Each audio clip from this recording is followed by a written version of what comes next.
Welcome to the Positive Persistence Podcast, where ordinary people inspire your extraordinary success. Hey, what's up, family? How is your New Year's resolution going? Now, for about 80% of us, they're all but abandoned by now. And for those of us who are tired of constantly starting over with our health and our fitness goals, my guest today has some answers. She's the owner of Team Bowen Wellness that specializes in integrating GLP-1s, nutrition, and fitness to help you lose weight for the last time and live the life you want. And lucky for me, I'm her husband. Dana Huwig, welcome to the show. Hi, thank you for having me. I'm used to being on the other side with you. So this is a little different today. So thank you. Yeah, absolutely. So you know how important it is for us to be able to stick to our goals when we are working with our wellness and our fitness and our nutrition so we can live the best life possible. Now, you have made a bold journey, if you will, this feature that you put out a little while ago, where you talk about times where your confidence was sky high and other times when you really struggled. Can you walk us through a season when your self-esteem was at its lowest and what specific things helped you rebuild it into the version of yourself that we see today? Sure. Well, I feel like as so many just people and women in general, there are seasons and that ebbs and flows. Growing up in the 90s and 2000s, we went through a very toxic era of skinny selling, right? But I'm not going to go back quite that far. I'm going to bounce forward a little bit and talk about when I was done having children. I have four boys. We have four boys. We have five boys. I birthed four of them, so I carried four boys. I nursed the last one until he was over 2 years old, and that took a toll on my body. After that, I was pregnant or nursing, I tell people, for about 9 years straight almost. And that was really tough. I had always been an athlete and I had always had athletic physique and was fairly in shape, could go play some pickup games of volleyball or, be active. And after my last son, I felt pretty low. Like I just didn't have my body that I had before, even my mind, I felt like wasn't totally my own. I was mom. I was working full time as a teacher. I was, wife, and I just wasn't feeling the best. I wasn't feeling the greatest about myself. And again, it wasn't just tied to my physical body. It was my mental. I felt like I didn't have anything that belonged to me. And so, yeah, I was feeling like I wanted to feel like myself again. So that was important to me. You said something that I think that a lot of men probably don't appreciate. Now, I know that, most of our audience for this podcast is female, but for the men out there who don't really understand when you say you were breastfeeding for 9 years straight. So not breastfeeding, I was either pregnant and then nursing. But when you're nursing another human being, yes, what does that take out of you? Everything. Guys obviously can't. So guys sucks the life out of you. I'm hoping you can unpack that a little bit because guys have no idea what that means. So first of all, I want to say that it was one of the most wonderful experiences of my life. I would never take that away. I would never want to replace that because it was pretty awesome to be able to do that for my kids. I was lucky enough to be able to do that. But the time invested in that and just the toll it takes on your body. So your body, just the physicality of it, you're constantly producing milk. And for me, I was one of the lucky ones that was constantly then leaking milk. Some women are lucky enough to just have let down when they nurse, but I had it all the time. So I wouldn't say I had like overproduction, but I had a large production of milk. So I was constantly producing, and that just felt very, very heavy. In the summer, it felt very, very hot. Like your body holds on to the fat stores because it knows it's feeding another human. And so I was always holding on to this like extra 15 pounds of literal fat that my body needed to make the necessary like formula for my son the way, at whatever age they were. I mean, your body is like a miracle, but it is physically very taxing. And that also comes with no shared feedings because I wasn't like pumping and bottle feeding. I was the one that was waking up sometimes 7, 8, 9 times a night during sleep regressions or growth spurts, diaper changes to feed. And it was exhausting because I was also then waking up at, 6 in the morning to get ready to go teach for the day, and then pumping during the day so that I could, while I was at work, I could have someone bottle feed them. But while I was home, I was exclusively nursing. So yeah, it's really just takes a big toll on you physically. Very worth it. I loved it, but it was Sure. hard. But I imagine that it has to, like you say, and this is one of the many ways that you want to get your body back, right? Because and again, I want to shine a light on that, especially again for our male viewers and listeners who won't understand that. I mean, obviously, I've never been through that either, but we can't take that lightly when someone says, "I just wanted to get my body back," and Yeah, sure. I felt like it didn't belong to me, right? And I also didn't want anybody else to have it. To put it lightly, like d- that, like because yeah, it's just a lot, and it's hard, but again, worth it. But yeah, I respect all women and all mothers for whatever plight they go through. But yeah, I was ready to get my body back. And so making the decision to stop, especially with the last baby, he was getting old, and it was time in my eyes to let that go. But it was hard because I knew he was my last, and I really enjoyed that time that we got to bond and that we got to spend together. But I was ready to physically take my body back and have it belong to me. And to have it look and feel the way that I wanted it to look and feel. And that's when I decided that I would go actually to Fit Body boot camp and try it out because I wanted to reclaim myself, and I didn't know how to do it by myself, you know? So that's the decision that I made. I imagine that you, like many other mothers, go through that part of their journey post childbirth, who want to get their body back. They want to be able to look in the mirror and see the person that not necessarily that they saw before they were pregnant, but the person that is like who they are as themselves, and they want to be proud of what they see and happy with how they look and how they feel. Yeah, and that can look like a million different things.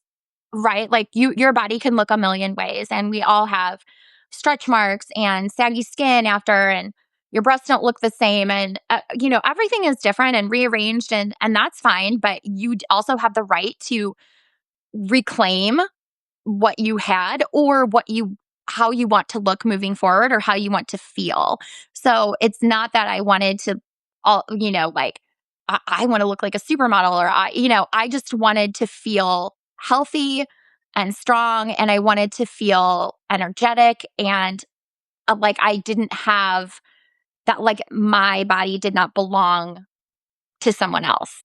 How did you go from growing up in that toxic skinny culture, as you described it, to being okay with what you just said, with being okay with not being the supermodel that you see on all of the advertisements and all the magazines and all of the reels and all the clips that you're supposed to look like? Like, how did you go from that to being okay with what you just said, like not being perfect? Well, I was never perfect, right? So it's not like before I was, looking like a supermodel anyway. But I, uh, to be honest, I don't know. But I mean, you know what I mean? Like that's Yes, the yes, image that they of portray that course, you're of course. supposed Yeah, to, yeah, want to look like. So how do yeah. you I just don't want to give our viewers like they might look back for old pictures of me and be like, "Whoa, what did she look like before?" Uh, no. So I get what you're saying, but I to be honest, I don't know if I even am over that 100% now. That toxic culture that we grew up in stuck with the millennial generation so hard that I feel like just probably in the past year to 2 years, I have really gotten that, like, really shaken that mentality almost 100, like, shaken it off 100%. But I think it took 25, 30, 35 years. I mean, I can't even express to you how that skinny culture infiltrated us from every direction. And it even now, like in the past week, month, 2 months, like I've had so many epiphanies of how the stores we shopped at, the magazines we read, the TV we watched, I mean, forget about shows like America's Next Top Model and, those like really overt, like in your face portrayals of that. They were just all this even like subliminal messaging, like it was everywhere. And I feel like for years, that consumed me. Like I always was thinking in some capacity about how I looked, what I was wearing, how skinny was I, how much did I weigh? And the thing is, people talked about it. Men talked about it, guys talked about it. Like, oh, look at her. She looks so good. Her hip bones are sticking out. Or like a girlfriend coming up to you at the bar in the bathroom and being like, oh my God, I weigh, 150 pounds. Like, oh, 150 pounds. Like, what? It was all encompassing all the time. And because they're just, thinking 150 pounds is too heavy. yeah, it's like we had these numbers in our head that were set by, I mean, I could go, there's like so much depth to this, but just like the antiquated notion of like BMI, going to your doctor and your doctor saying, oh, you're 5'7", your BMI should be, 21 or 23 or whatever. I don't even know. So and because you're 5'7", you should weigh 120 pounds. That's your ideal weight, not Mhm. taking into account your activity level, your bone density, your like anything, nothing. And that's how we grew up. Like you would literally go to the doctor and they would tell you like, oh, according to the chart, you're obese. And it's like, oh, okay, I felt pretty good about myself before I walked in here. So we grew up in this really toxic time and it was just it was a lot and it did consume so many of us like in our friend groups like this is, the kind of stuff that we talked about, the Mhm. like what diet are you on? Oh, and what are you doing? And I had a sorority sister that would walk around with a jar of jalapenos because jalapenos were hot, so they boosted your metabolism. So that was like her like snack like Yeah. diet food, right? And so Right. it was just so all consuming. And so just for me it was hard to get out of. I feel like my mom was consumed by it, everybody that I was surrounded with. So it was very normal just to like think in those terms. Keto diet, cabbage soup diet, Atkins diet, South Beast diet, Weight Watchers. In college, grapefruit diet. There was so many diets, Yeah. fads, things like that. So, yeah, so just kind of tying that into a little bow after Hayes, my youngest, when I was done nursing and I was like, okay, Mhm. I want to do something. I was looking for something that was active and that would give me some longevity. I didn't want to just do a cleanse or you know, like drink juice for 2 weeks or, lemon, what was it? Like cayenne pepper, maple syrup and like lemon juice or something. And you were supposed to drink that for breakfast and lunch. And I was looking for something with a little more like stick to it. Some sustainability. Yeah. Yeah. Like, yeah, Right. I wanted something with a little more depth. Mhm. So I was hoping you walk us through the last 5 years of your progression of your journey. In 2022, we started training for a marathon and it really wreaked a lot of havoc on my body. Now, before that, we had talked about after I'd been done nursing Hayes, came to Fit Body, And I immediately dropped the post nursing weight. And I think I actually got to a point where I was a little too thin almost. Like I didn't have a ton of muscle. I was doing a lot of cardio. I was running a lot.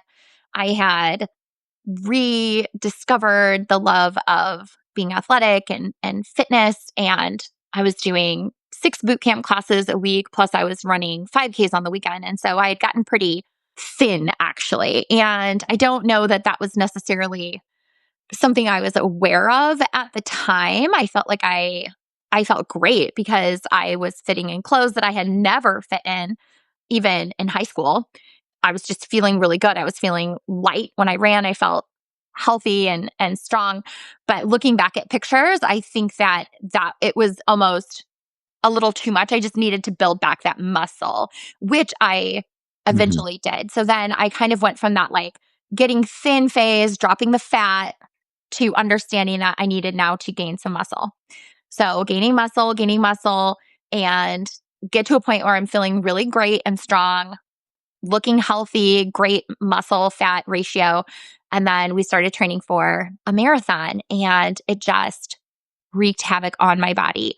I gained 20 pounds over the course of training, which it's normal to just stagnate, because you are eating more, you're taking in more calorically. And but Right. I was like just gaining weight. And after the marathon was over, I felt heavy. I felt not just heavy. I'm not talking about like on the scale heavy. I just felt heavy. Like everything was it is almost like undescribable. I felt exhausted. I felt like my joints were sore, inflamed. So I had to start digging into what was wrong. I remember you actually said to me something like, "You are really exhausted. This doesn't seem like you." Where we would be sitting and I would like put my head down and say, I physically cannot do anything right now. I am so incredibly exhausted. Can you tell us, like, kind of want to peek inside your head at this moment? Like, so you told us that you went through all these pregnancies and you just wanted to get your body back, and you did, like, and you lost all this baby fat, right? Quote unquote. And you were like, you were feeling great, and you were at, self-admittedly maybe a little too thin at the time, but you felt great, but you looked great. You had your body back. Then you started to put on some muscle. And then you started liking the way you looked, and now you were strong and you were also lean at the same time, and you were loving how you were feeling, how you were looking. And then boom, all of a Yeah, sudden boom. you start I to hit a wall. put this weight, yeah, you put this weight on kind of undescribably, and you're doing all the things right now. And I'll just kind of tell a little bit of this story, if you don't mind, that you're tracking your food. Like, you're watching what you're eating. You are exercising multiple times a week. You are training for a marathon. You would think that, "Wow, I'm in the best shape of my life." But you found yourself at a point to where you kind of unexplainedly were continually putting on weight. Where were you in your mindset, like in your head at that point? It's hard to kind of go back, but I I was frustrated, and I didn't understand, but I at that point I feel like I had the right mindset of like, okay, well, I'm going to figure it out because I've come too far. I felt too good before. I want to get back to where I feel strong and helpful. And I had you, Mhm, like you have always been by my side. For our listeners, like, obviously they know we're married, but mhm. Ian is the best partner and supporter and just cheerleader. And I never felt insecure about the way that I looked with you. And I know I think we've talked about this a little bit, but when you have a supportive partner that it's not, they're not focused on, like, they love all of you and all your parts, it was never a conversation. Like, I might say, like, oh, we might address the symptoms. Like he said, like you had said, like, oh, you're tired. Like, are you okay? Or it was never. your pants don't fit or that doesn't look right on you. Or, it was never that. I always felt the same amount of love and affection and attention. And that made a huge difference because in that toxic diet culture prior to this, our whole society was so focused on this, and men were so focused on this is what a woman should look like. This is like the pant size that a woman should wear and things like that. And I never felt that from you. And so that in my mind, I think I was just like, okay, I'm just going to fix what's wrong. And so I started digging into it a little bit more. And I had a really great team at Perfection Medical Spa where we live. And Dr. Bria Martin, she sat down with me for an hour and she listened because so many times I had gone to a physician or just a clinic or something and said, like, these are my symptoms. I am gaining weight inexplicably. I am, I'm doing this, I'm doing this, I'm doing this. And they would say, well, you're of that age, you're in your 40s. So that's just what women, they expect, you have to expect this. So Dr. Martin, she really sat down with me and went through a litany of items and we did extensive blood work and found out that I was severely anemic. I had literally like zero iron. So I had trained for a marathon. I remember saying to you, like, I don't know how I dragged myself through all these miles. Like I had no iron. My periods were extremely heavy. And so that was just another issue that I had to fix. Estrogen was through the roof. My progesterone was at rock bottom. My thyroid was off. So I think that just the combination of timing and the training and my body just being kind of thrown off by all of that extra exercise and the stress on my body, it just made for this like cocktail of wicked symptoms. And so yeah, that's kind of where I was at that time. So I just dove in and said, all right, let's just fix what's going on. And so one thing at a time, tick those boxes off, tick them. And then they kind of got me with their help and again, was continuing to track and exercise. I got to a point where I felt comfortable again, where all my hormones were leveled. My thyroid was good. I was seeing a great endocrinologist, doing some natural things that could help. And I felt pretty good. And so that was about, I want to say like 2 years after. So now we're into like 2024.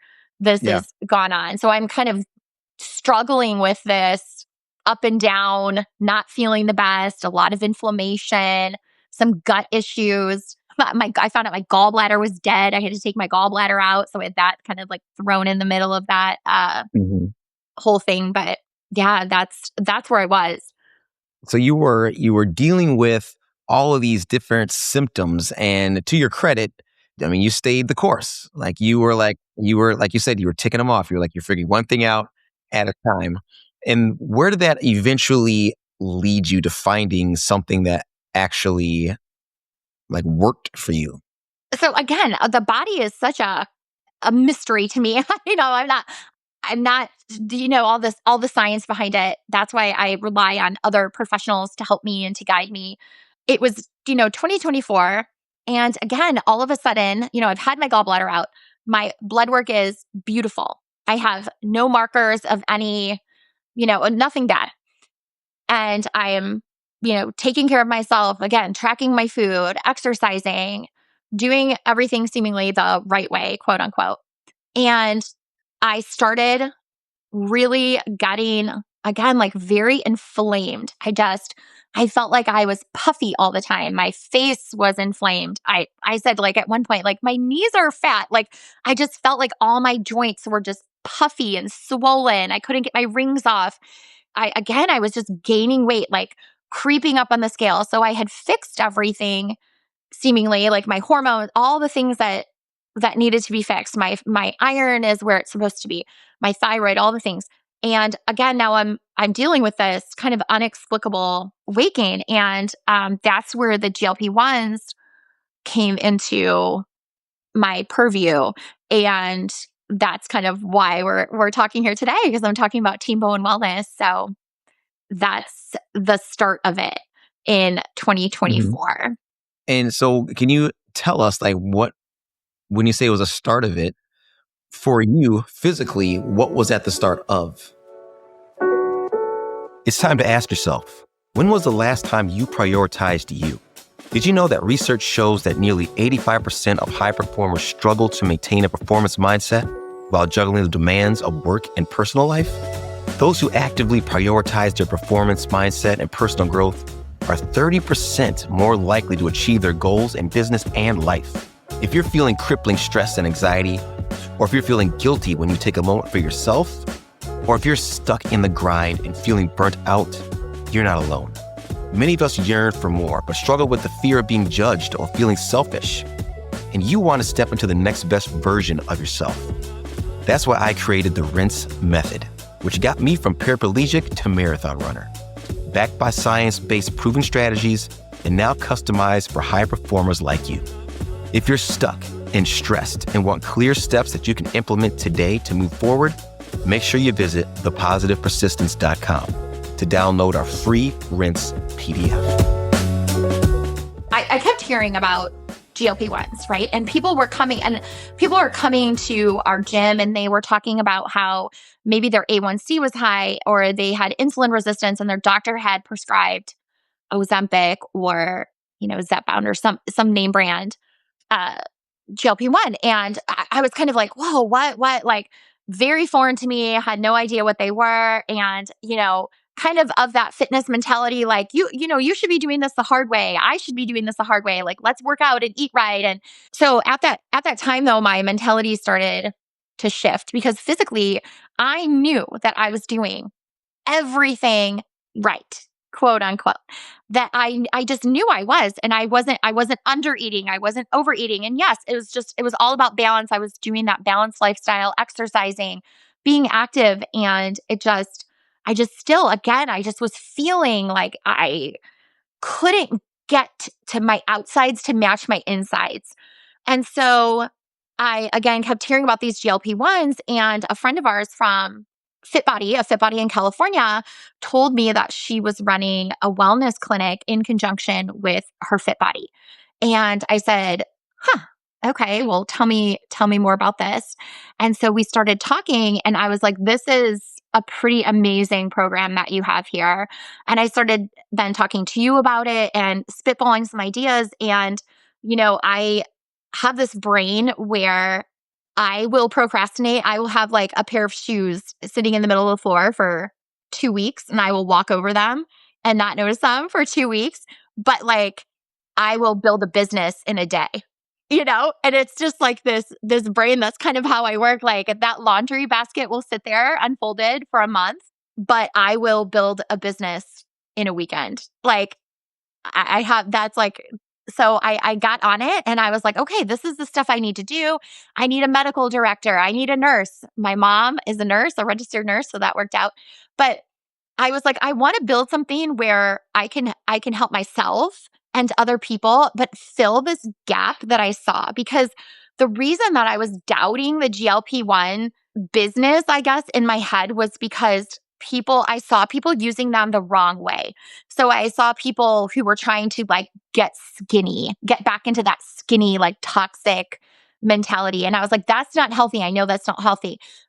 And, but I need to add like a nutrition and fitness component to this. So the more I talk to people about GLP-1s and the more like people started talking about like, oh, Ozempic face, where people are getting super, super thin because they weren't maybe eating their protein, but I think it was this gap in care where people were ordering medication online or they're going to their family practitioner and they were getting prescribed this medication, but then that was it. They were using the medication and it was making them, doing what it's supposed to do in terms of, limiting their food noise and making them digest food slower and things, but they weren't getting that support that they need to make it like a well-rounded experience so that you're not losing muscle, so that you're losing fat, so that you're not losing bone density or getting too thin or losing weight too quickly. And so I saw this gap in care that I knew that I could fill because I know it, because I know the fitness business and I know the nutrition side. And with the support of the medical side, so we have a medical doctor. Dr. Chris Liu is my oversight doctor. And then, of course, like I said, we have a nurse on staff. And I said, this is something that I think could benefit not only myself, but other people I care about and already work with. Sure. Now, so many people, and it just kind of goes back to Ozempic face. So many people either worship GLP-1s as like the magic fix, like the silver bullet, or they demonize it as cheating, right? Like Yeah, the there's a easy lot way. of So hate. how do you explain to a client who feels maybe ashamed or conflicted about using GLP-1s that they can be a powerful tool without becoming like a crutch or an excuse? Yeah, so there is some like GLP-1 hate or GLP-1 guilt, and I talk a lot about this on my Instagram page because you'll see social media is filled with both sides of the GLP-1 debate. You have your haters, and then you have the people who are like, this is magic, right? And so it is something that you use in conjunction with other tools in your tool belt. But I tell people, like, think about it. If you needed a medication, like if you have a headache and you take a Tylenol or Advil or whatever you're going to take, you probably don't feel very guilty about that, right? So if you have a metabolic condition or you're doing everything right and you want to use a tool to aid you in that process of feeling how you want to feel, you shouldn't feel guilt about that. Like it's nobody's business. It's nobody's business but your own. It's not harming you.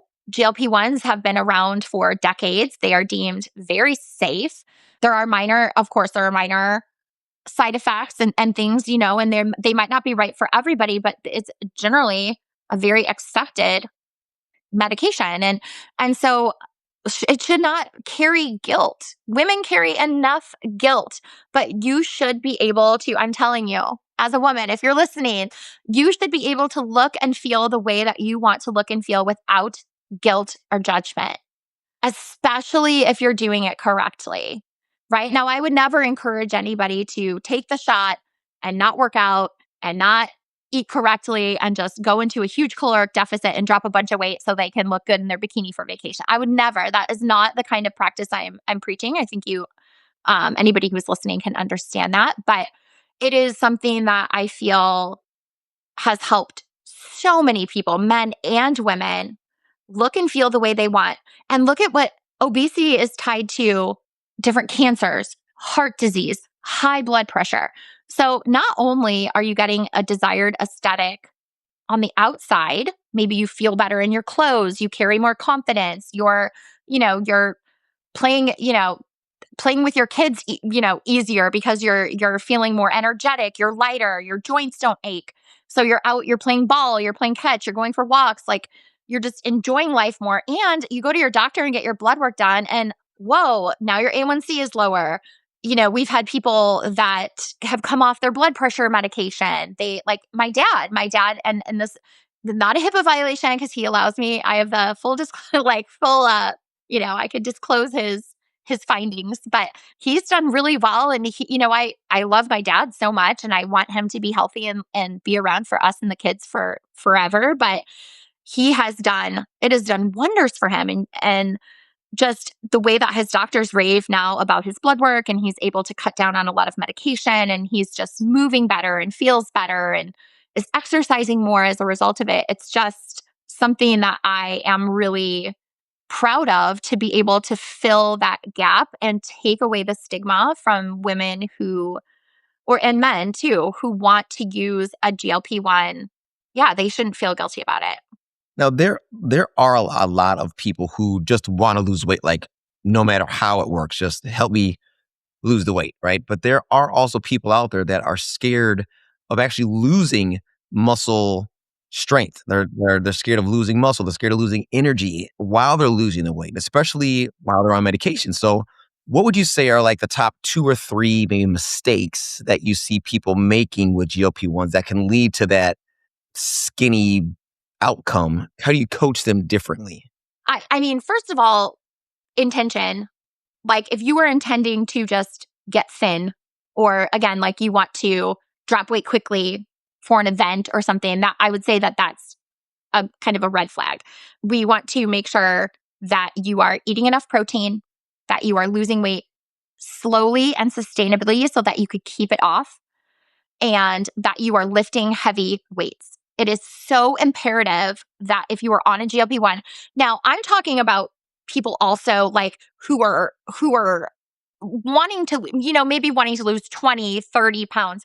There's a whole different lane of people that we don't, or that I don't necessarily work with, that, may have like issues with obesity and diabetes. We're talking about people who are wanting to get rid of stubborn fat or want to lose 20, 30 pounds, right? So I'm not talking about those medical, that's separate, right? Like medical needs.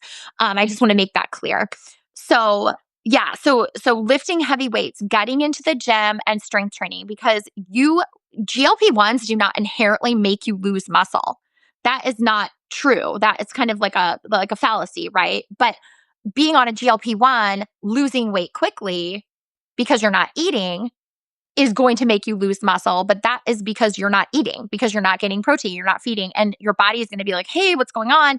And of course, you're going to lose weight, but your body is going to attack that muscle first, right? And so you become what we call like skinny fat. So it's super important to have a caloric baseline, to do an in-body scan. What is your basal metabolic rate?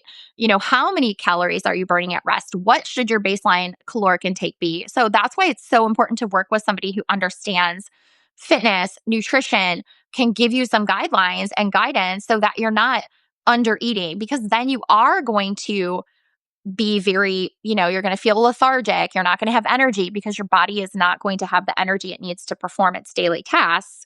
Whereas if you're taking a GLP-1, you're in a caloric deficit, but you're also hitting your protein goal, you're lifting heavy weights and all of that. That's going to be a recipe for success. So if you're not willing to eat your protein, if you're not willing to work out, lift heavy weights, if you're not willing to, put in the work, you're not going to get the desired effect, the desired outcome that you want. And once you get off of that GLP-1, now there are people who will stay on them forever. And again, we have that like medical side of things that I'm not working with, but we want to also have an exit strategy. So that's why it's so important, like I said, to build those habits of protein, you know, getting in the right amount of calories and building muscle by working out, using doing your fitness. That's why those things are important, because then you can have an exit strategy. You can wean off of the medication, wean off of the GLP-1, or maybe just go on a dose where you're, doing a very small, like a micro dose every so often, maybe once a week or every other week. You said a word that's very important. You said habit, right? Because Hmm. most of your clients aren't sitting around bored, right? They're parents, they're busy professionals, they're juggling a million things. They're moms, right? That have running kids to practices and they're working and so when someone tells you like, I just don't have time to focus on fitness and nutrition, I guess wants a shot, right? How do you help them build like realistic habits that actually stick in a chaotic lifestyle for their benefit? Well, the first thing is that you have to pay attention to yourself. You have to make some time. So if a woman tells me that, I can't, well, you've already, you're telling me you can't. You're using, like, let's first of all shift your mindset. Like, maybe you're not making time for yourself, or it's hard to make time for yourself, but it's not like an I can't. I would say, look at your screen time. That's always the first thing that we say. Like, what's your screen time like? Can you take a little bit of time away from that and maybe put it towards something else? Or do you have a village you can rely on? Can somebody help you with the kids? Can you carpool? Let's find a little slot of time where you can help yourself with these habits that you need to build in order to be successful. Because you can't, there's, always the adage, you can't fill someone else's cup as if yours is empty, or you can't, you have to put on your oxygen mask first. And those are old like cliches, but they're so true. You have to carve out a little bit of time here and there for yourself. And that might mean sitting down with someone and having them have a tough conversation with you and mapping out, like, what are you doing during the day? What can we change? how can I help you? And again, that's why I'm here, is so that I can help guide people in a way that is sustainable and also manageable and doable in their life, right? So, like, in your life, where can we find time? What's super important to highlight here is that you're not somebody who is like looking at this from the outside. Like you have lived what your clients live. Like you are the busy mom. You are the woman that, lost her body and got it back and then also found herself stuck again and just couldn't figure it out. And you have found a way for yourself. So you can talk to all of these points. But I would like for you to also talk to something that you've mentioned a couple times during our conversation, and that is mindset. Now, you've seen a lot of transformations through Fit Body Bootcamp and Team Bowen Wellness. So what do you say to the person who's doing the work, showing up, they're taking their meds, they're tracking their food, they're getting their workouts in, but the scale still isn't moving like they hoped? How do you keep them from giving up like right before their breakthrough happens? So I think it is very important to show people their little wins. And so you talk about your rinse method. And I think that the N in rinse is one of the most important things that we can teach other people. And that is to notice your small wins. And as you are going through this process, it's a long process. My body where it is now, I absolutely love my body and everything that it has done for me. I am so honored to be in this skin. And it's taken me about 7 years to appreciate that. And so it's not something that happens overnight. And it is relying on other people. You can't keep it inside. You have to, that mindset of like that silent struggle or just kind of being tough, talk to people who have been there, because you would not imagine the amount of women who have the same story as I do or as you do. They are struggling with the same ups and downs. We hit there's pregnancy, nursing, postpartum, there's anxiety, depression, then there's perimenopause and menopause, and we go through all of these changes, and other women do too. And so keeping it inside, that's not going to help. I also think that you just have to keep showing up and noticing your small wins as you go. So maybe you're able to do something physically that you weren't able to do or is a little tougher before. So your mobility has improved, or your stability or your stamina, or maybe your libido has improved, or, there's a million different things that happen to us every day. And so if you just take notice of a couple of those positives, or maybe you put something on that you haven't worn in a while and you're like, okay, I see those gains. I look good in this, or these buttons are not as tight as they were. So maybe the scale isn't moving, but maybe your inches are moving. Where you look at an old picture and you're like, okay, I have come a long way since then. And again, I can look at pictures from 7 years ago or 5 years ago, and there's so many different variations of me. And just kind of loving yourself through those variations is so important, to give yourself that grace and that love. And if it was your best friend, if you look in the mirror and if that's your best friend on the same journey, how would you talk to her? Would you be like, dang, girl, you look terrible? Or you gained a few pounds, girl, you're not looking good. No, you would never say that. If your best friend was feeling down, you would tell them what a beautiful soul they are, or how happy they make you, or how they make you laugh, or, you know, how that's your favorite outfit on them. They look gorgeous, or their hair looks great. Talk to yourself the same way. And that's, that's something that's hard for us as women, but it's important to do. You have been really open about feeling more confident in your 40s than you did in your 20s. Heck yeah, I feel And good. yeah, I love the fact that, for women in the 30s, 40s, 50s, 60s who may be listening, that your message is that your mindset can be that your best body isn't behind you. right? Like your best body and your energy, your best days aren't necessarily behind you. Like you can start seeing how capable and powerful your body can be again, and even more powerful than it was before. Yeah. At 45, I feel amazing. And my body does not look like it did in high school. I cannot fit into my pants from high school, my low-rise jeans. Okay. I look totally different. I'm a different shape. I'm a different size. And I feel amazing. And I think that being able to say that at any age is important too. Like, give yourself some kudos. And like, yes, I am on a GLP-1. I tell people all the time, like, I get Botox.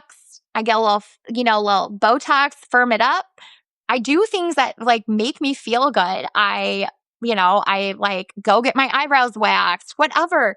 And you don't have to have shame. And there's also beauty in not doing that as well. And so I want women to just feel empowered to however they feel beautiful. So if you want to let your hair go gray and you don't want extensions and you want to wear no makeup and embrace the beautiful wrinkles that you've earned, like, yes, girl, yes, do that. Like, be you, do you, like all the time. I love that so much.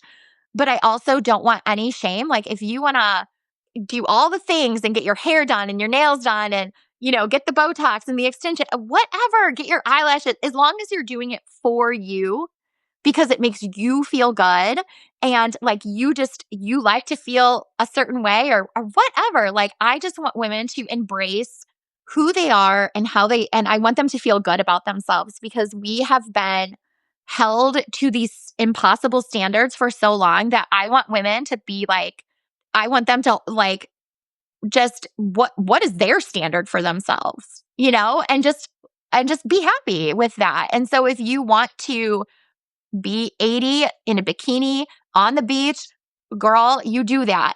Like that's awesome. Or if you want to grow your hair out silvery gray and like work in your garden and be able to move and groove and feel good, like, yes, do that. Like, I just want women to feel happy and proud of where they are and who they are and all that their body can do without guilt. Without guilt. Yeah. Well, as we kind of wrap things up here, let's talk to the listener who maybe feels ashamed of where they're at. And maybe they've tried everything. And maybe they've regained the weight that they've lost in the past. Or they're even embarrassed to ask about GLP-1s, right? So what would you tell them as let's say a first compassionate step for themselves? And what's one tiny action they could take this week, today maybe even, to start rewriting their own story? You are worthy. You are loved. Okay. Remember that. That's a little thing. And then if you need someone to guide you through, I would say message me. I will talk to you in private and give you information and guidance that you need and hear you out. Okay. I will, without judgment, in a judgment free zone. So that could be over a direct message or we could talk on the phone. I will have Ian give my information. You can message me over Instagram or Facebook, and then we connect on the phone if we need to. But I can talk you through this process and tell you about some clients and their successes that they've allowed me to share. And I think that connection eases most people's minds almost right away. Most women, when I talk to them or men, they say, and this men too, anybody, but most people, when I talk to them, the first thing they say is like, thank you. You made me feel so much better about this. You can even go watch some reels on my Instagram page at The Real Dana Bowen. I talk a lot about guilt-free use of GLP-1s, about fitness, integrating that. And there's just a lot there. So I think that's a good place to start. Yeah, guys, if anything hit home for you in our conversation today and you're feeling ready to stop starting over, definitely go check Dana out at Team Bowen Wellness on Instagram. She's doing incredible work with people combining GLP-1s, smart nutrition, and sustainable fitness. Keyword there being sustainable. so you can feel strong and confident in your own skin. And like she said, you can connect with her at Team Bowen Wellness or at The Real Dana Bowen on Instagram.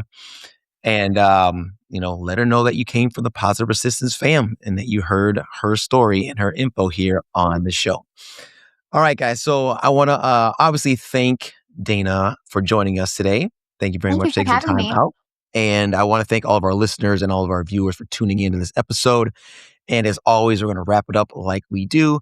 Stay positive, stay persistent, and remember, mindset is everything. And we'll see you next time. Thank you for tuning in and being part of the Positive Persistence family. We're having a great time creating this content, and we truly hope it inspires you to embrace positivity and persistence in your own journey. If this podcast episode inspired you or entertained you, scroll down, hit those stars, and leave a comment or two. Your 5-star reviews and shares encourage us and help us grow the show. So until next time, stay positive, stay persistent, and remember, mindset is everything.